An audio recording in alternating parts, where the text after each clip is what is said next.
Ayun, sa dinami-rami ng ebas natin sa mga nakaraang videos, dito tayo nag-arrive sa formula na 'to. Okay, konting recap. Ang pinag-usapan natin ay yung concept na pwede mong ihiwalay sa dalawa yung unit weight ng soil. Since dalawa yung may ambag do'n, ambag ni solid saka ambag ni water. Ayun, itong formula natin na gamma dry, siya yung nagsasabi kung gaano karami yung ambag na weight nung solid, saka itong formula natin na dalawa, sila yung nagsasabi kung gaano karami yung ambag na weight ng water doon sa ating soil. Ayan. O tandaan lang natin, pwede nating hatiin sa dalawa, ambag ng solid saka ambag ng water. Paano natin i-apply yan? Try natin magsagot ng problem. Ayan, meron tayong mga sample problem. Passboard daw. Dito muna tayo sa simple. Ano kasi yung ginagamit natin sa sige, try natin gamitin yung ginagamit natin pag nag-analyze ng word problem. Okay. Magbasa, underline, saka draw. Ayan. Hindi naman na siguro natin kailangan mag-draw dito. Draw or write. Sige, basahin natin. A certain soil has a dry unit weight. Ayan. Of 15.5 kilonewton per cubic meter. Meron daw siyang dry unit weight na 15.5 kilonewtons per cubic meter. Ayan. Then, sabi, compute the weight of the soil when water is added to a moisture content of 20%. Meron daw moisture content na 20% or yan ay 0.20.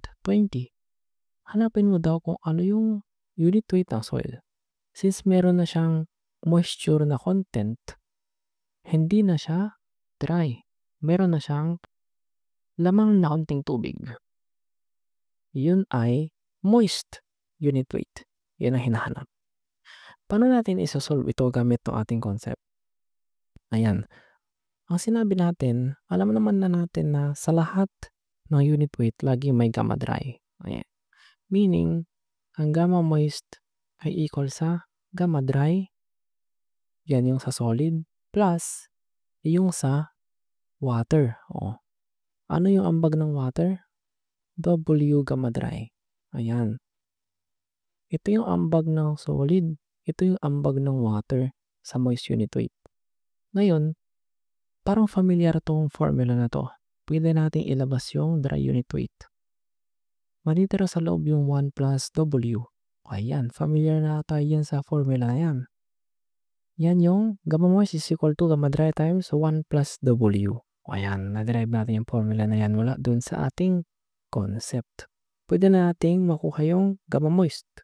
Ayan. Ang gamma moist ay 15.5. Yan, times 1 plus 0.2. Ayan, nasa gilid lang i-calculator natin. Sabi 15.5 times 1 plus 0.2. Ang sagot ay 18.6. Ayun ang ating gamma moist. 18.6. Gamma moist natin ay 18.6 kilonewtons per cubic meter. Ayan. Happy tayo. Happy ang buhay natin. Hello mga engineers. Sa ating mga past discussion, na-establish natin yung concept na pwede mong paghiwalayin sa dalawa yung unit weight ng soil. Ang weight ng soil ay binubuo ng solid saka ng water. Yung air ay negligible. Kaya pwede nating i-dissolve into two components yung soil unit weight.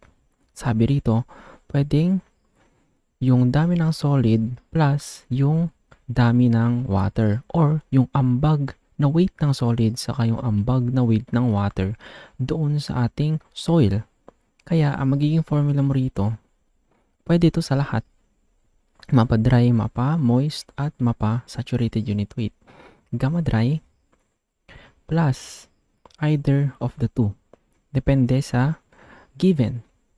Ngayon, isa pang concept na natutunan natin ay Since pwedeng paghiwalayin sa dalawa yung soil unit weight and yung dami ng solid ay represented by gamma dry, lahat ng unit weight ng soil laging may built-in na gamma dry. May gamma dry nang nakalagay doon. Isa yun sa pakatatandaan natin pagdating sa soil property. Ngayon, i-apply natin itong ating natutunang concept sa second problem natin. Tara, second problem na. Let's go. Ito yung ating pangalawang problem involving soil property. Basahin natin. The dry unit weight daw, gamma dry, of a soil was found to be, okay. And the saturated unit weight daw, gamma sat, ayan, was 21.03.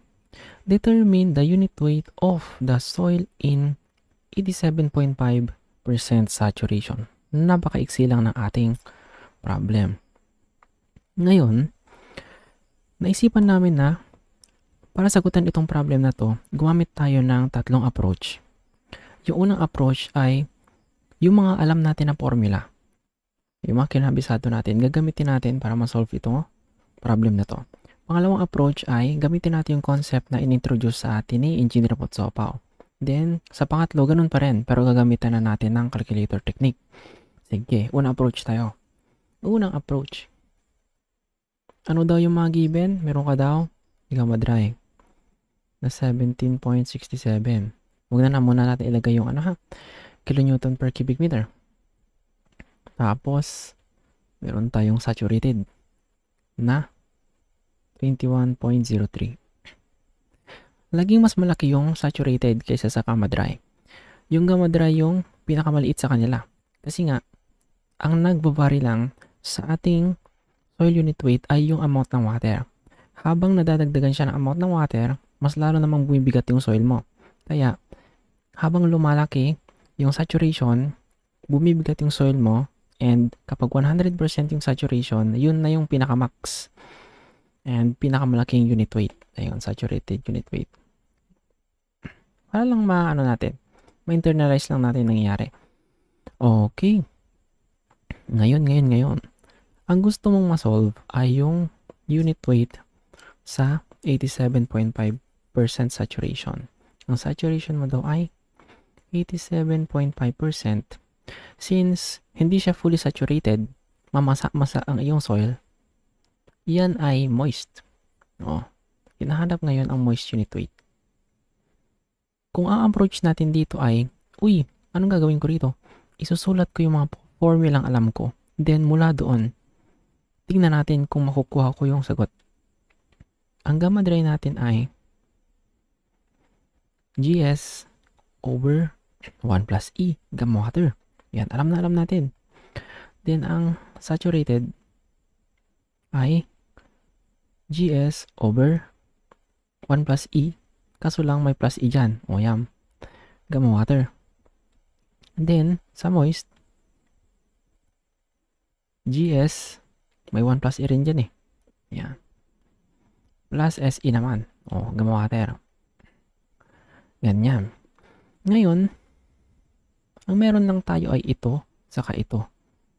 Wala tayong GS, wala tayong E. Ayun, dalawang unknown. Wala tayong GS, wala tayong E. Two unknowns, dalawa naman yung equation na meron tayo. Masosolve na natin yan. Two equations, two unknown. Sige, subukan natin. Magpalit lang tayo ng color ng pen. Ngayon, ganitong plano. Kunin natin isa sa kanila. Okay, kunin natin isang equation. GS na lang. Okay. Express natin si GS in terms of E. Mula dito kay gamma dry. Okay. Ngayon, gamma dry, ilipat ko na lang yung gamma W doon sa kabila. Yan. Gamma water is equal to GS over 1 plus E. Ang gamma dry natin ay 17.67. Ang ating water, alam na natin yan, 9.81.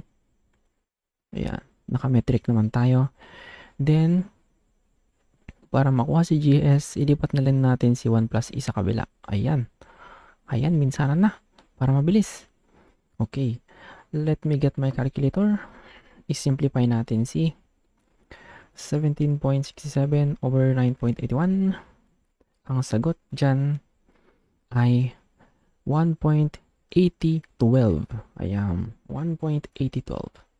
Meaning, si GS ay equal sa 1.8012 times 1 plus E. Okay na yan. Ito na yung unang equation natin. Huwag na natin simplify. Kaya na ng calculator yan. Okay, meron tayong equation 1. Ang equation 2 naman natin ay manggagaling kay pagkamasat. Ayan. Meron tayong saturated. Palitan ko lang ng kulay ito. Gawin natin siyang pink. Ayan. Ang saturated mo daw ay 21.03. Then, ang GS mo mula sa equation 1. Substitute na natin si GS. 12. 1 plus E.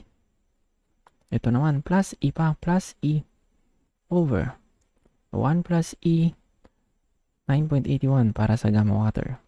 Ilipat na lang natin si 1 plus E roon. Ayan, lipat natin si 1 plus E. Sige, i-rewrite ko na. Ayan, 1 plus E is equal to, ayan. Ilipat na rin natin si 9.81. O sige, sabay-sabay na. Let's go. O, ganito. Then, 1 plus E plus E. Ngayon, safe naman mag-shift solve dito. Kasi, isa lang yung degree ng ating unknown. Hindi siya makakuha ng dalawang root. I-type mo na lang, then i-shift solve mo. Okay. Subukan natin sa ating calculator. 21.03 1 plus x over 9.81 is equal to 1.812 1 plus E plus E. Shift solve. Okay. Ang makukuha natin ay yung E. Makukuha natin yung void ratio. Ang E natin ay 0.52.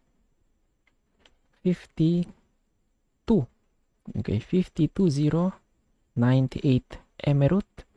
Store na lang natin siya sa E para madali. Shift store natin sa E. Ngayon, may E ka na. Okay, may E ka na. Pwede mo nang makuha yung GS o specific gravity gamit ng equation 1.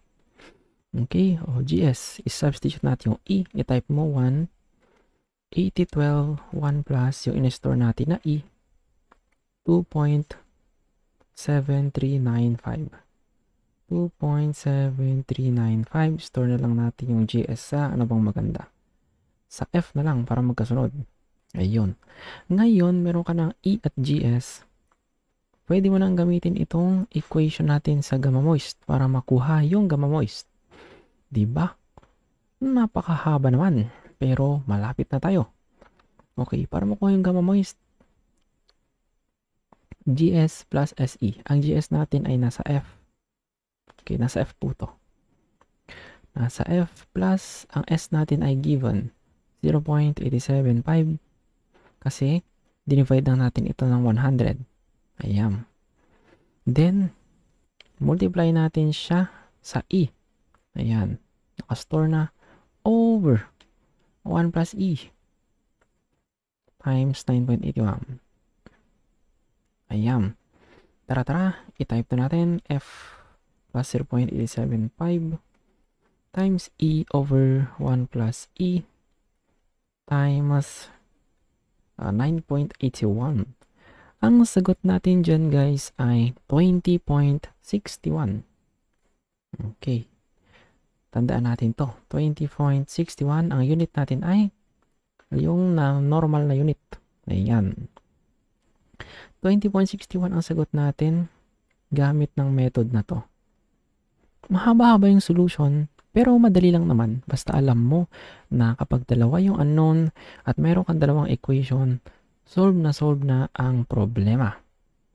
Unang approach. Pangalawang approach, gamitin natin yung natutunan nating concept. Ayan. Lipat tayo ng ibang page. Tara. Ayan, lumit na siya, lumit. Ikalawang approach natin mga guys. Ang sabi natin, ang unit weight ng soil ay nahahati sa dalawa. Sige, moist na lang. Yung ambag na weight ng solid at ambag na weight ng water. Ayan. Ngayon, ang unit weight natin ay pwedeng maging dry. Kapag dry, wala na itong term na to kasi walang tubig. Ang tubig naman natin or ang soil natin ay pwedeng maging saturated or puno ng tubig ang void. Kapag ganun, ang magagamit natin dito ay itong pangalawang term. Kasi ang saturation natin ay 1. Ayan. Magiging N gamma water na lang to pagdating sa saturated unit weight. Ngayon, isulat natin. Meron kang saturated unit weight. Ang saturated unit weight mo ay ambag ng solid gamma dry plus ambag ng water N gamma water. Kasi ang saturation na ay 100%. Meron namang given na gamma dry. Ang gamma dry mo ay yung ambag ng solid. Tapos, meron bang ambag yung water sa gamma dry? Wala. Kasi, dry siya. Ngayon. Ano ang gagawin natin? Pwede nating pag-minusin na lang yung saturation. Or yung saturated unit weight saka yung dry unit weight. Ayan. Kapag pinag-minus mo siya, makakancel yung gamma dry. Diba? Makakancel yung gamma dry. Kasi nga, sabi natin, built-in lagi sa lahat ng unit weight yung gamma dry. Okay? Ang matitira na lang ay si N gamma water. Alam naman natin kung ano yung gamma water. Makukuha na natin yung N. Ito yung porosity. Si E over 1 plus E. Kung natatandaan nyo. Sige. Ito, si saturated ay 21.03. Si dry naman ay 17.67. Kapag minus natin, 21.03 minus 17.67, magiging 3.36. 3.36. Ayan. Is equal to N gamma water. Actually, itong 3.36, ito na yung weight ng water per total volume. Over total volume ng soil. Ganun siya. Weight ng water over total volume ng soil. Given na yung saturation mo ay 100%. Ayun. Sige, internalize lang natin siya. I-post saka internalize. Makukuha na natin yung N. Ang N natin ay 3.36 over 9.81. Siya ay 0.3425. Okay. 0.3425. Store na lang natin siya sa M. Kasi katunog ng N. N. Shift store M. Ayan. Nakuha na natin yung N. Ang goal natin ay makuha si moist. Alam na naman natin na ang moist ay yung ambag ng solid plus yung ambag ng water. Meron na tayong N, meron na tayong dry, meron na tayong degree of saturation na given ng problem. I-substitute na lang natin. 17.67 plus 0.875 multiplied by yung in-store natin sa M times 9.81. I-solve na natin. Calcu 0.875 M. Okay? 0.75 M times 9.81. Ang sagot natin ay napakasarado, napakalinis na sagot. 20.61 kilonewtons per cubic meter. Napakabilis na lang. Gamit ng concept natin. Na-solve natin. Na-bypass natin yung equations to unknown. Basta alam natin na pwede natin hatiin sa dalawa yung soil unit weight. Ngayon, madali na yan. Madali na yan, mga kuya at ate. Pero meron pa bang mas dadali dyan? Gamit ng concept na to, pwede nating gawan ng Caltech. Okay? Paulit-ulit para ng sirang plaka ang Engineer Potsopaw na sinasabi na pwede mong hatiin sa dalawa yung iyong soil unit weight. Isulat ulit natin yan. Okay? Ang bag ng solid plus, kunin na lang muna natin si saturated ha. Ang bag ng water. Ayan. Ngayon, ang nagbabago lang ay si degree of saturation. Base sa mga naging discussion natin kamakailan. Hindi nagbabago si gamma dry kasi siya yung amount ng solid. Hindi rin naman nagbabago si E. Kaya hindi rin magbabago yung ating N. Mas lalo namang hindi magbabago yung ating gamma water. Nagbabari lang o nagsishift papuntang iba't ibang unit weight ang soil unit weight kapag nagbabago si degree of saturation. Constant si gamma dry. Okay? Tawagin natin siyang si A. Constant si porosity times gamma W. Tawagin natin siyang si B. Ang variable natin ay si S. Tawagin natin siyang si X. Anong napapansin nyo? A plus BX. Linear ang relationship ng mga unit weight. Linear. Ang y is equal to a plus bx, yung paborito mong mode. Yung paborito mong mode yan. Mode 3-2. Linear regression. Meaning, makikita mo, obviously, na linear ang relationship ng mga unit weight kapag hindi lingid sa kaalaman mo na si saturation lang ang nagbabago. Okay? Ayan. Pwede na tayong gumamit ng Caltech. Yes. Sige, pumunta tayo sa mode 3-2. Ayan. Mode 3-2. Pasensya na, medyo binibilisan ko para umiksi lang yung video natin. Tatlo kasing approach eh. Pabilisan na. Ayan. X saka Y.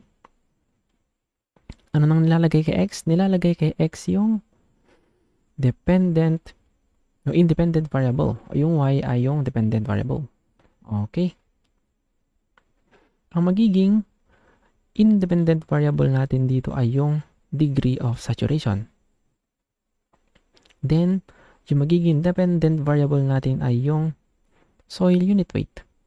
Kapag 0 ang degree of saturation mo, walang basa, dry na dry. Siyempre, kapag walang basa, dry na dry yan. Ngayon, kung 100%, sige, 100, basang-basa, wet na wet, 21.03. Ayan. Masyado na maliit yung space natin dito, pero okay lang yan. Ang hinahanap natin ay yung nasa gitna. Si 87.5% at makukuha natin yan gamit ng 87.5% y-hat. Ayan, i-type na natin. O, mode 3-2, punta kayo sa mode 3-2. 0, 100, then 17.67, then 21.03.